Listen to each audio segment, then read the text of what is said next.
टीपू का जन्म 1750 ईस्वी में कर्नाटक में हुआ था।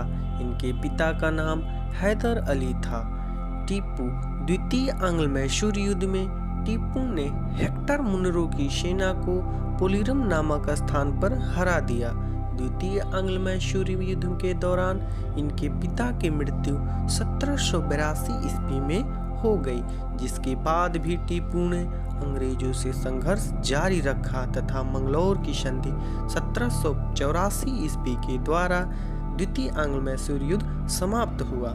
टीपू सुल्तान मैंगलोर की संधि से संतुष्ट नहीं थे, जिसके फलस्वरूप उन्होंने कुस्तुनिया और फ्रांस से अपने दूत भेजकर उनसे सहायता प्राप्त करने की कोशिश की।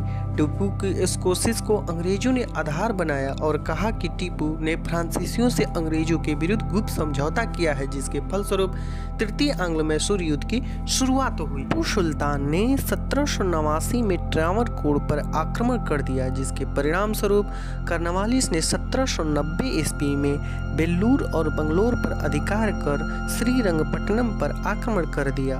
1792 ईस्वी में तत्कालीन गवर्नर जनरल कर्नवालिस ने टीपू के श्रीरंगपट्टनम स्थित किले को घेर कर उसे संधि के लिए मजबूर किया। अंग्रेजों और टीपू के बीच मार्च 1792 ईस्वी में श्रीरंगपट्टनम की संधि हुई। संधि शर्तों के अनुसार टीपू को अपने राज्य का आधा हिस्सा अंग्रेजों तथा उनके सहयोगियों को देना पड़ा।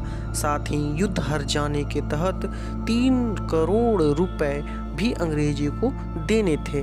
हर्जाना न देने तक अंग्रेजों ने टीपू के 2 पुत्रों को बंधक बनाकर रखा। इसी के साथ ये युद्ध समाप्त हो गया। तकबार पुनः अधिकार क्षेत्र और अंग्रेजों की बढ़ती राजनीतिक लालसा के कारण टीपू और अंग्रेजों के बीच चतुर्थ आंग्ल-मैसूर युद्ध लड़ा गया। इस युद्ध में टीपू ने अंग्रेजों से मुकाबले हेतु अंतर्राष्ट्रीय सहयोग लेने के कई प्रयास किए।